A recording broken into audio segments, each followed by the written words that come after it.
জয় গুরু।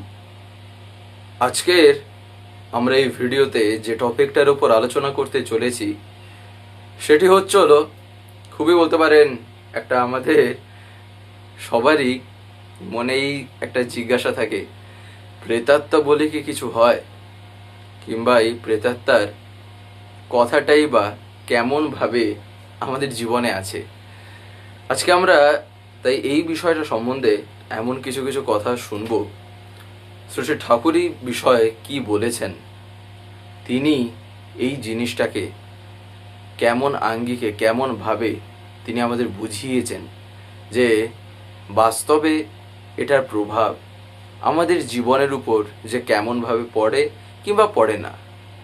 আজকে আমরা এই সম্বন্ধে এমন কিছু কিছু কথা শুনবো যা এই বিষয়টার বলতে পারেন যে একটা ধারণা আমাদের প্রত্যেকের মনে যে আছে, সেটা আশা করি শোনার পরে আরও তা সুস্পষ্ট হয়ে উঠবে ঠাকুরের এই কথাগুলি জানার পর। যাই হোক, আজকের এই আলোচনাটি এবার আমি শুরু করার আগে আপনাদের কাছে শুধু একটি কথাই অনুরোধ করছি, ভিডিওটিতে আপনারা সম্পূর্ণভাবে যুক্ত থাকার চেষ্টা করবেন। আশা করি আজকের এই যেই টপিকটি আপনারা এই আলোচনার মাধ্যমে অতি অবশ্যই শুনতে পারবেন।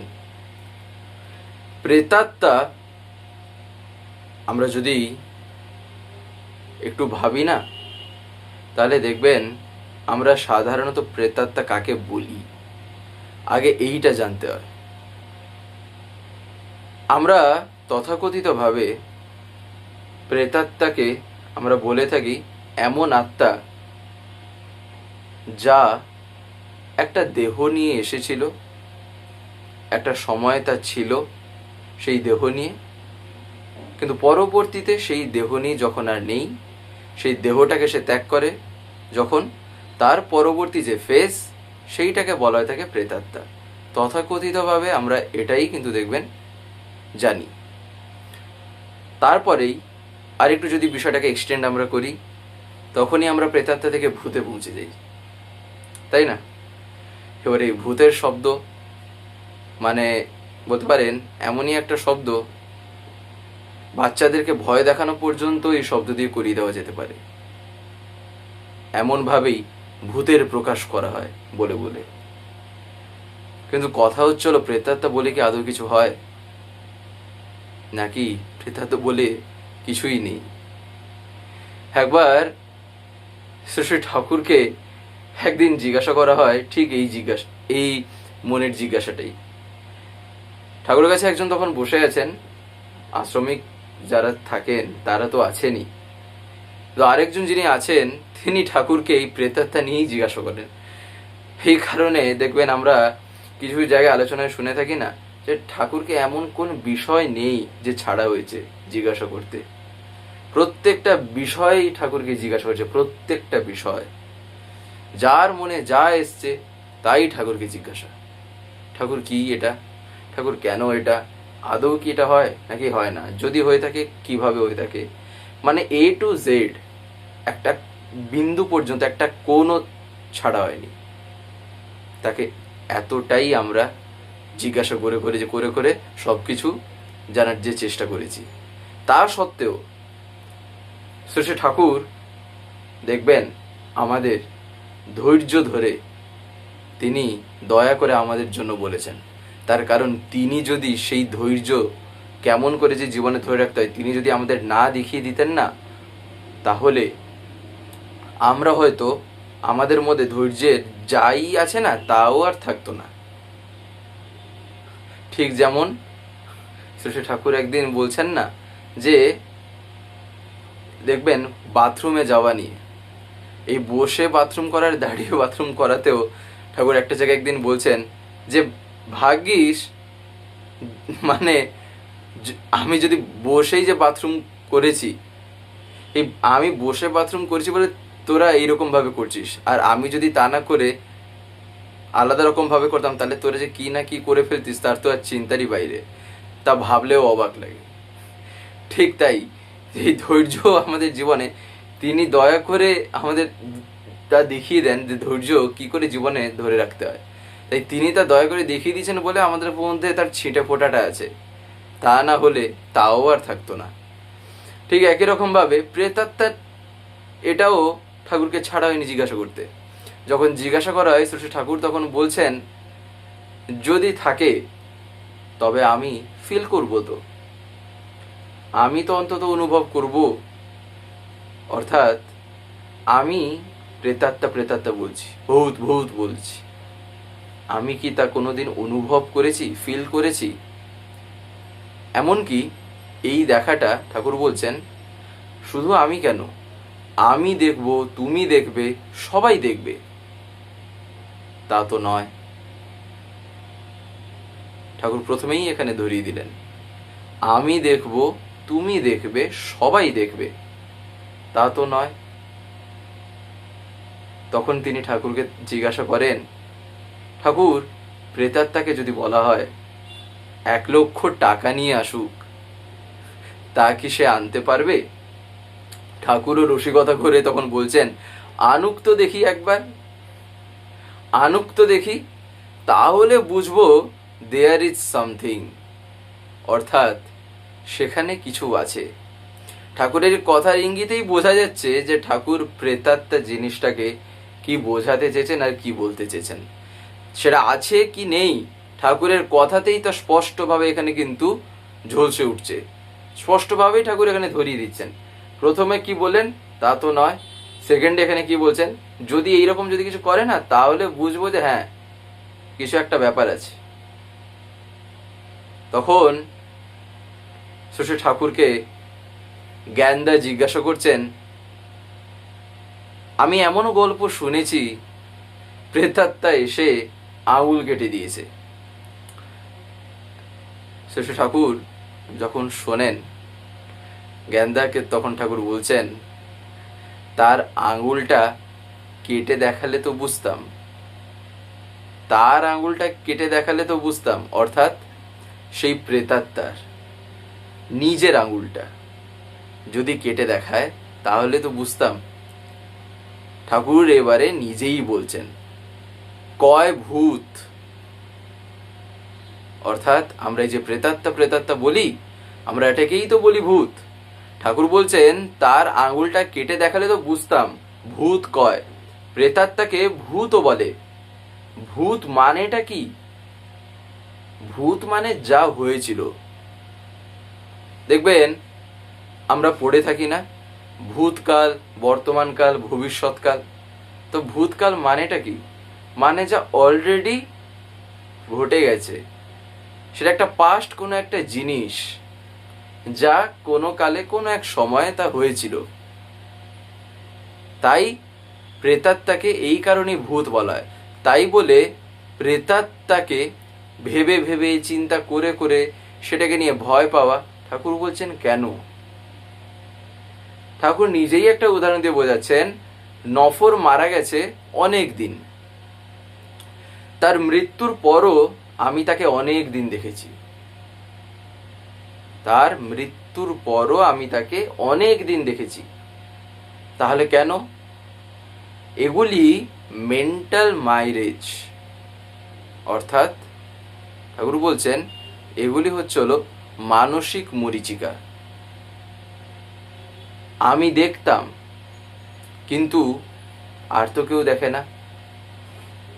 যদি অন্যেরাও দেখে তবে তো হয়। এমনকি 5-7 জন মিলেও অনেক সময় দেখে।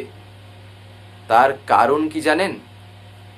তার কারণ হলো ওই মৃত ব্যক্তির আইডিয়াতে সবাই টিউনড হয়ে যায়, অর্থাৎ একায়িত হয়ে যায়। কথাটার অর্থটা কি? এখানে একায়িত হয়ে যায় মানে শ্রী ঠাকুর এখানে বলছেন, আমরা যার সাথে দেখবেন কোন একটা সম্পর্কে, কোন একটা ভাব নিয়ে আমরা একটা বন্ধন গড়ে তুলি না, যখন তার দেহাবসান হয় সেই সময় পুরো সব কিছু স্মৃতি রোমন্থন করে তাকে নিয়েই, তার সবটুকুটাকে নিয়েই তখন আমাদের মাথা চিন্তা করতে থাকে। যার ফলে কি হয়, সেক্ষেত্রে শ্রী ঠাকুর বলছেন সেই মৃত ব্যক্তির আইডিয়াতে, তার ভাবে তখন কি হয়ে যায় না, আমরা একায়িত হয়ে যাই, একে সেখানে আমরা তখন লেগে যাই, একদম যেন সহজ কথা বলতে গেলে বাচ্চাদের যেমন বলা হয় না যে পড়াশোনা করতে, পড়াশোনায় ফোকাস করতে, নিষ্ঠা নিয়ে লেগে থাকতে, কিংবা জীবনে দেখবেন আমরা ঠাকুরকে ধরেও আমরা যে শুনেছি না যে নিষ্ঠা কথার অর্থ কি, কোনো জিনিসের পিছনে লেগে থাকার মানে কি, কোনোটাকে একদম ফোকাসড হয়ে সেটাকে চিন্তা করার মানেটা কি, এখানে একাই তো মানে না, আমরা তাই করে থাকি, কিন্তু তা আমাদের মধ্যে একটা ইমোশনাল ওয়েতে কাজ করে, যার ফলে ফোকাসড আমরা তাতে এমনভাবে হয়ে যায় যে টিউন তখন আপনা থেকেই তৈরি হয়। তাই একজন ওই ভাবের দ্বারা কনস্ট্যান্টলি অভিভূত হয়, সেক্ষেত্রে কনস্ট্যান্টলি প্রতিনিয়ত সেই অভিভূত হয়ে থাকলে কি হয় না, সেই ঠাকুর বলছেন একজন ওই ভাবের দ্বারা কনস্ট্যান্টলি অভিভূত হয়ে থাকলে বোধ হারিয়ে ফেলে, অর্থাৎ তার নিজের যে বোধটা, প্রেজেন্টে তার যে বোধটা, সে নর্মালি যেমন অ্যাক্ট করে, সে নর্মালি যেমন ভাবে, তার ব্রেন যেমনভাবে ফাংশন করে, তখন সম্পূর্ণটা কোথাও গিয়ে একটা জায়গায় ঠুকে যাওয়ার মতন একটা ব্যবস্থা হয়, কোথাও গিয়ে একটা ধাক্কা লাগার মতন একটা তখন ব্যবস্থার মতন তৈরি হয়ে যায়, যার ফলে কি হয়, ওই কনস্ট্যান্টলি এটা হতে থাকে বলেই এরকম একটা পরিণতি ঘটে।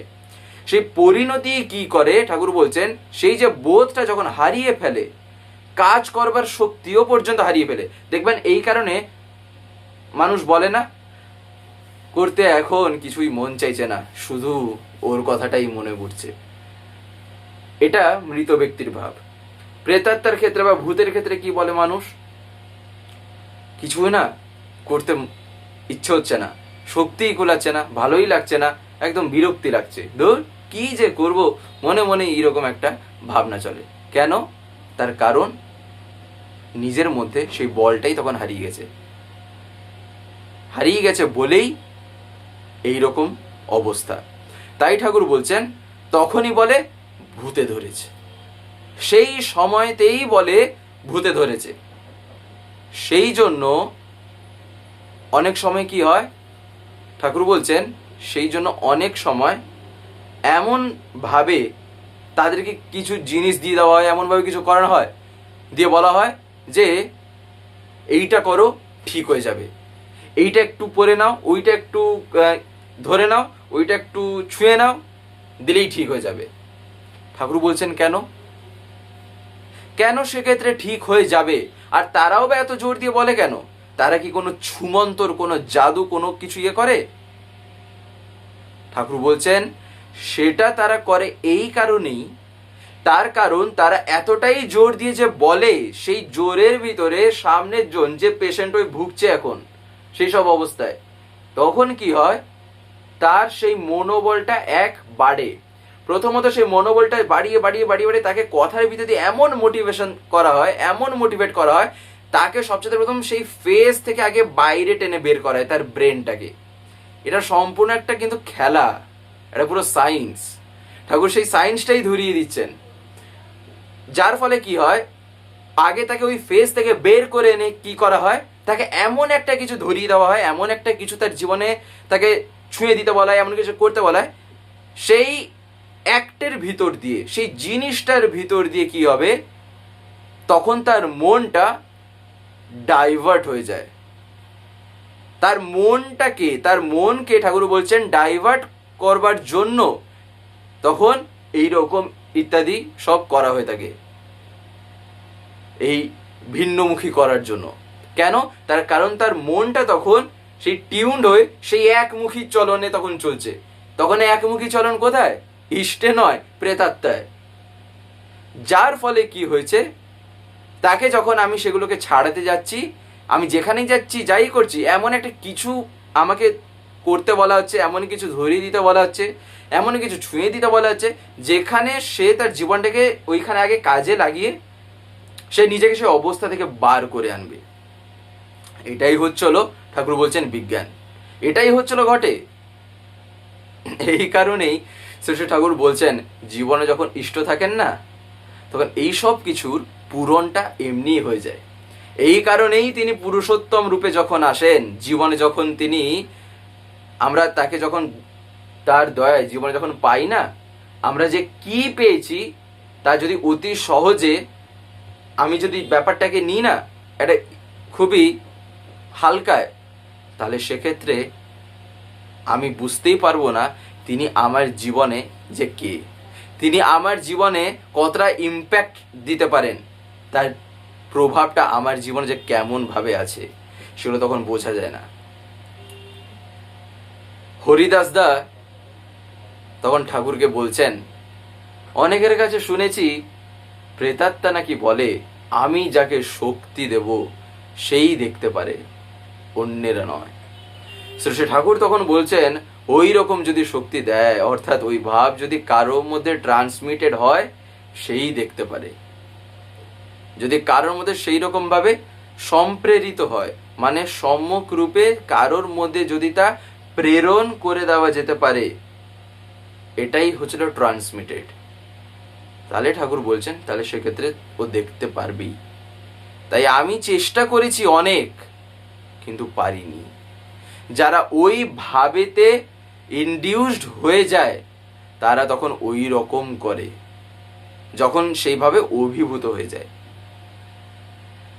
এই কারণে এই যে জিনিসগুলি, তাই শ্রী ঠাকুর কি বলছেন জানেন, ঠাকুরের এই যে কথাগুলো যে আমরা শুনছি, এই কথার ভিতর দিয়ে এতক্ষণে তো আমরা অন্তত বুঝতে পেরেছি যে ঠাকুর প্রেতাত্মা বা ভূতকে কেমন আঙ্গিকে দেখেছেন, আমাদের জীবনে তার প্রভাবটা যে কেমন করে আছে কিংবা নেই, আছে কি নেই, ঠাকুরের এই প্রত্যেকটা কথার ভিতর দিয়ে কিন্তু ঠাকুর ধরাচ্ছেন তার, বলতে পারেন, অবস্থানটা আমাদের জীবনে কেমন হয়ে থাকে। এবারে ঠাকুরের এত কথা শোনার পরেও আমি যদি এবারে ভাবি যে প্রেতাত্মা আছে কি নেই, এখনো যদি আমি দ্বন্দ্বে আছি, তার মানে না একটা কথা, এটা একটু কিন্তু ভাববার বিষয়, আমার না তার প্রতি কোথাও না কোথাও এতটুকু হলেও না কোথাও একটা দোদুল্যমানতা কাজ করছে, কোথাও না এমন একটা জিনিস কাজ করছে, এমন একটা কিছু আমার মাথায় চলছে, বা আমার তার প্রতি হয়তো সেই রকম ভাবে এই একাট্ট টানটানি, যার ফলে এখনো পর্যন্ত আমি কনফিউজড, এখনো পর্যন্ত আমি এটা স্থির করে নিশ্চিত করতে পারলাম না যে এটা আমাকে জীবনে কতটা ভোগাবে বা ভোগাবে না, এগুলো আমার জীবনে কেমনভাবে এসে থাকবে বা থাকবে না। যদি এখনো পর্যন্ত যদি না বুঝে থাকি, তাহলে তার কারণ হচ্ছিল ওইটাই। এই কারণে জীবনে যখন আমরা তাকে ধরে থাকি না, তখন এই যে প্রেতাত্মা ভূত এইসব যে আমরা শুনছি, এই প্রেতাত্মা ভূত একটা জিনিস কিন্তু এটা বাস্তব, যেটাকে অ্যাভয়েড করা তো যায় না, তা হচ্ছে হলো এই প্রেতাত্মার ভূত, এই দুটো বিষয় না একটা বাস্তবে ঘটে থাকা কোনো ঘটনার পরিপ্রেক্ষিতেই এগুলোকে মানুষ তৈরি করেছে।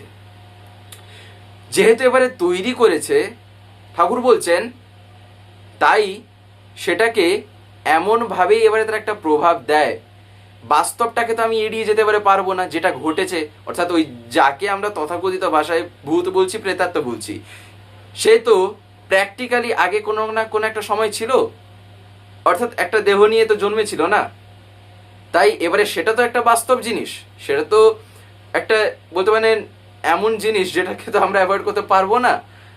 তাই ঘটে হচ্ছিল তার পরবর্তীতে, অর্থাৎ তার ওই দেহত্যাগের পরই এইসব গল্পগুলো আসে। ঠাকুর বলছেন এইগুলো যেন মানুষের মধ্যে ইমোশনালি এমনভাবে অ্যাক্ট করে, এমনভাবে কাজ করে, যার ফলে মানুষ ভিতর থেকে ভেঙে পড়ে, মনোবল যখন হারিয়ে যায়, তখন কি হয়, সেক্ষেত্রে আস্তে আস্তে এসবের প্রতি তার ভয় আসতে শুরু করে। এটাই হচ্ছিল কারণ। কিন্তু জীবনে যদি ইষ্ট থাকেন, জীবনে যদি পরমপিতা থাকেন, আচার্য যদি থাকেন, তাহলে সেক্ষেত্রে শুধু এটাই না, শুধু প্রেতাত্মা ভূতের ক্ষেত্রেই না, জীবনের প্রত্যেকটা ক্ষেত্রেই সব কিছুতেই না এমনিই তিনি পূরণ করে থাকেন, এমনিই তিনি তখন পূরণ করে দেন দয়া করে। যে জিনিসটার আমি ভয় পাচ্ছি, যে জিনিসটার আমি চিন্তা করছি, যে জিনিসটাকে নিয়ে আমার এত সংশয় দ্বন্দ্ব, বাস্তবে তিনি সে সব কিছুতেই কিন্তু তিনি কোথাও না কোথাও প্রেজেন্ট আছেনই। শুধু আমার জানার পালা, জেনে এবারে সেটাকে চরিত্রগত করার পালা। তাহলে ওই একটা সমস্যার জন্য একটা কিছু, আরেকটা সমস্যার জন্য আরেকটা কিছু, এরকম করতে করতে হাজারখানা না গিয়ে একজনকে ধরলেই তখন এমনি সব দিক খুলে যায়, তাই না? যাই হোক, আজকের এই ভিডিওটা এবার আমি এখানেই শেষ করবো। শেষ করার আগে আপনাদের কাছে একটি কথা বলবো, যদি আজকের এই ভিডিওটি আপনাদের ভালো লাগে থাকে তাহলে একটি লাইক করে দেবেন, সবার ভিতরে শেয়ার করে দেবেন, কেমন লাগলো নিচে একটি কমেন্টে লিখে জানাবেন। আর যদি চ্যানেলটিকে এখনো সাবস্ক্রাইব করে না থাকেন তাহলে অতি অবশ্যই চ্যানেলটিকে সাবস্ক্রাইব করে পাশের বেল আইকন প্রেস করে অল করে রাখতে একেবারেই ভুলবেন না, আরও এরকম বিভিন্ন নতুন এবং ইন্টারেস্টিং ভিডিও সবার আগে পাওয়ার জন্য। জয় গুরু, বন্দে পুরুষোত্তম।